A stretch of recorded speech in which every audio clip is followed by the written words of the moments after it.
Cette semaine, dans Carnet de santé, le Covid-19, un an déjà. Où en sommes-nous et quelles leçons tirer de la crise sanitaire? On en parle.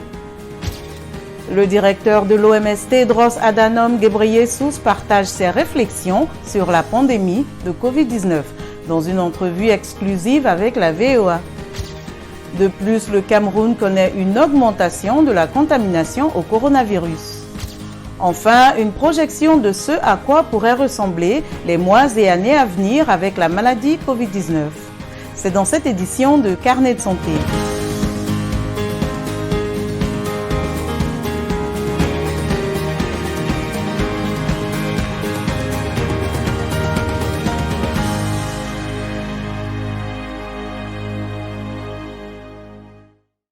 Bienvenue, merci de nous rejoindre pour une nouvelle édition de Carnet de santé.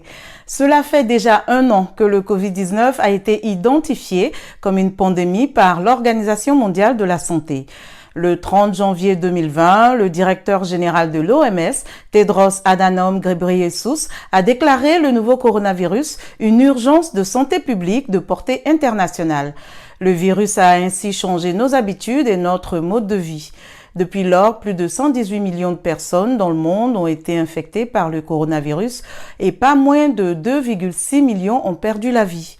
L'Afrique a connu une année difficile, pleine de suspense et de surprises face à la pandémie. Anita Powell de VOA revient sur le combat du continent contre le virus depuis l'épicentre du continent, l'Afrique du Sud. Dilidico raconte. Quelle énorme différence une année fait en pleine pandémie. En Afrique, une seule semaine suffit pour sentir cette différence. Alors que cela fait un an que la pandémie a pris de court le monde entier, des millions de doses de vaccins sont finalement arrivées en Afrique. La plupart ont été envoyées via le système du COVAX qui fournit des vaccins aux pays à revenus faibles ou intermédiaires. Pour les autorités, les choses commencent à changer. Nous sommes passés du désespoir à l'espoir et selon le président sud-africain Cyril Ramaphosa, l'Afrique y est pour quelque chose. Les scientifiques et les instituts de recherche sud-africains ont apporté une contribution importante à ces efforts et ont contribué aux connaissances mondiales sur la maladie, y compris sur l'émergence de nouveaux variants. En République démocratique du Congo, les responsables ont reçu ce mois-ci leur première livraison, soit 1,7 million de vaccins via le mécanisme du COVAX. Village Reach, une organisation humanitaire qui se concentre sur les pays ruraux à faible revenu, travaille pour aider les populations. Leur directeur régional a déclaré à la VOA que si les pays africains semblent avoir une proportion plus faible de cas de Covid et de décès, la pandémie a tout de même durement frappé le continent. À quoi ressemblera donc la seconde année de pandémie en Afrique? Tous semblent s'accorder sur le fait que ce sera une année très chargée. Pour en savoir davantage sur l'état de la pandémie de Covid-19 après un an, je me suis entretenue avec le directeur général de l'OMS, Tedros Adhanom Ghebreyesus. Entre autres, il précise certaines des leçons apprises de la pandémie. Ce que nous avons fait, comme vous l'avez dit, en mars, c'est décrire la situation qui augmentait vraiment. Du point de vue géographique, mais aussi en termes de pays touchés et de nombre de cas. Premièrement, la population est jeune.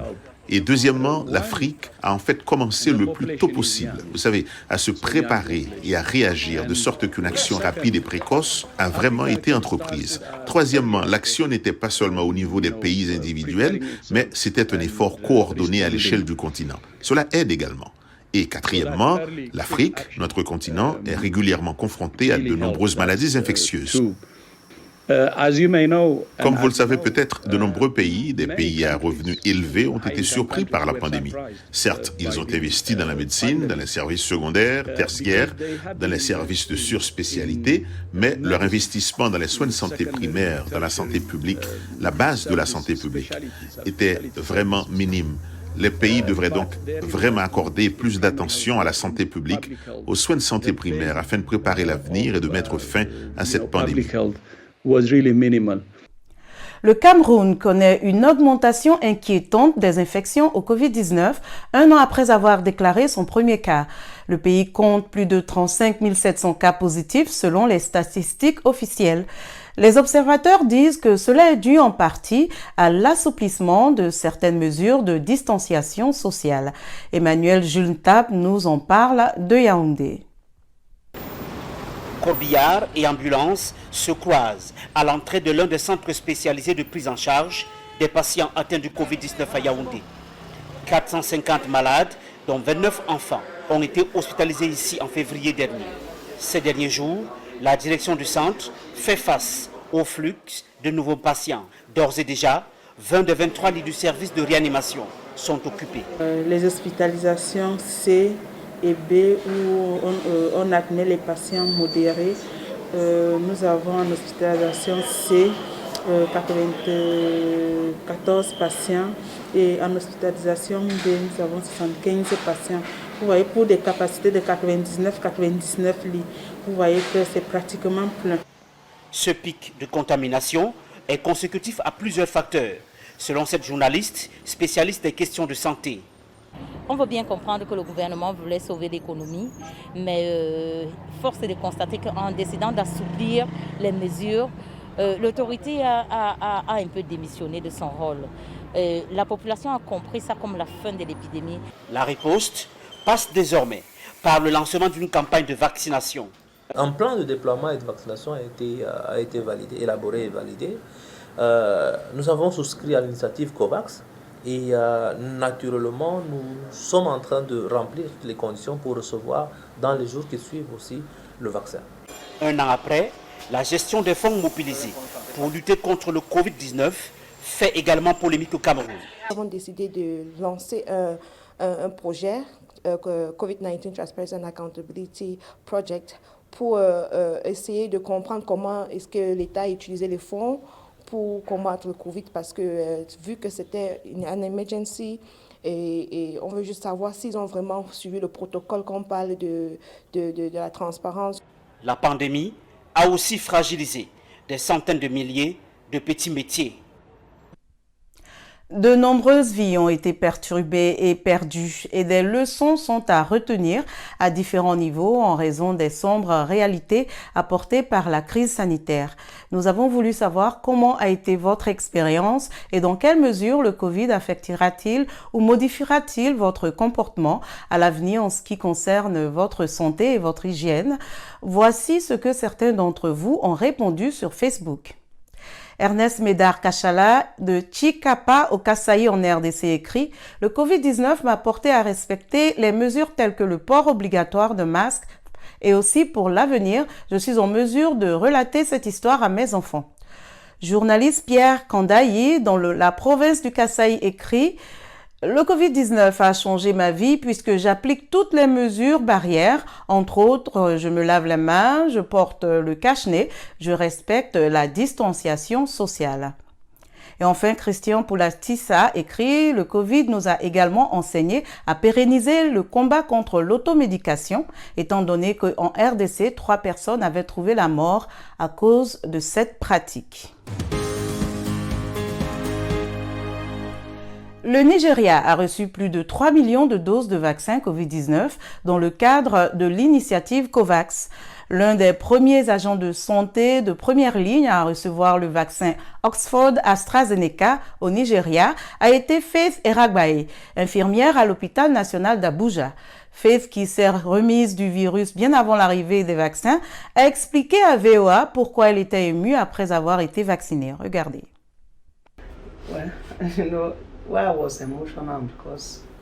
J'étais émue à cause de ce que j'ai vécu quand j'étais gravement atteinte du Covid-19.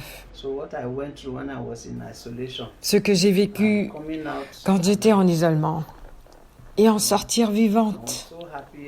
Vous savez, j'étais tellement heureuse.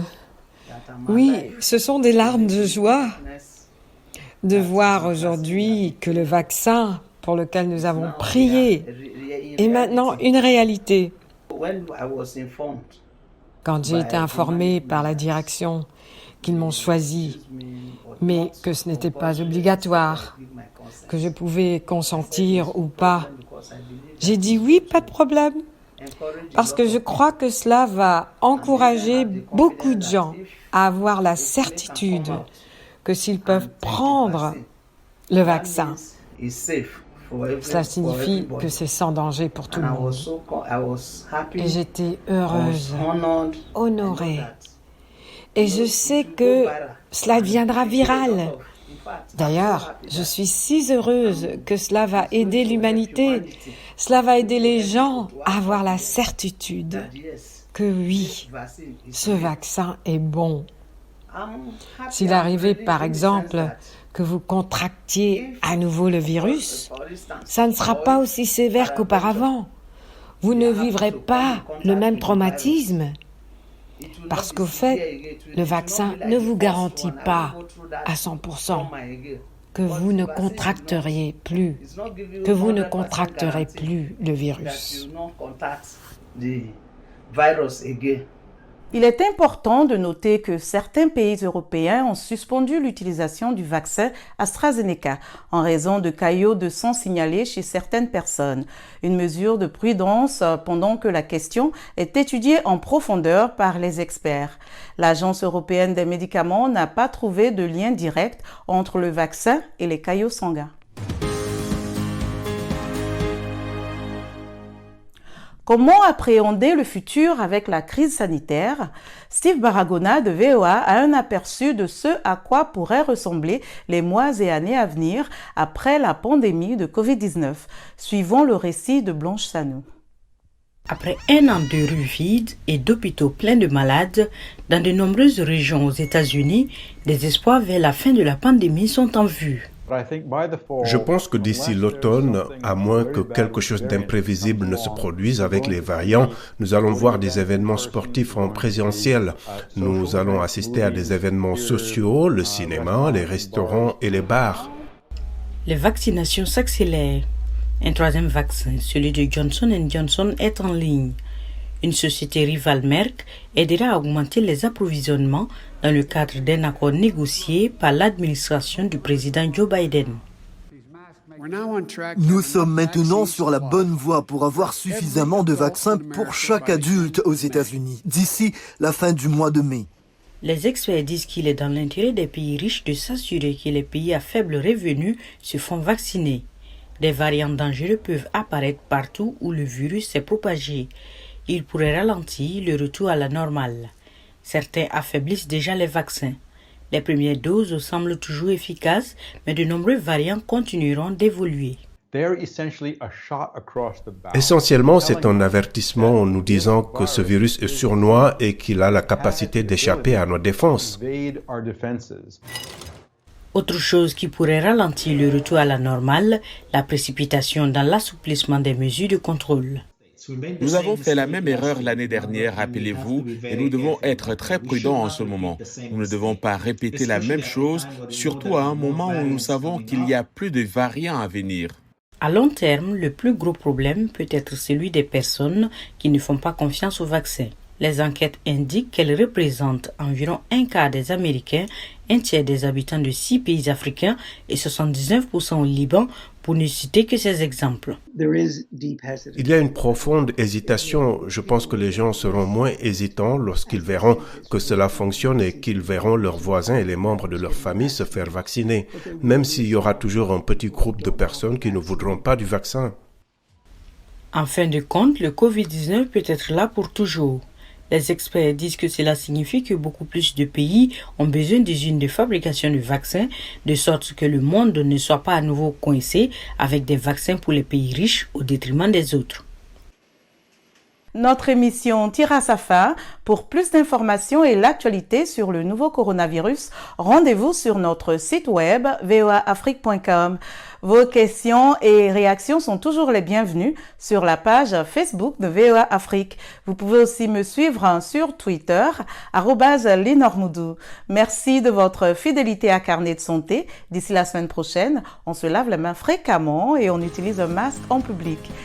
Et quand c'est votre tour de recevoir le vaccin anti-Covid, n'hésitez pas selon les experts. Portez-vous bien et à très bientôt.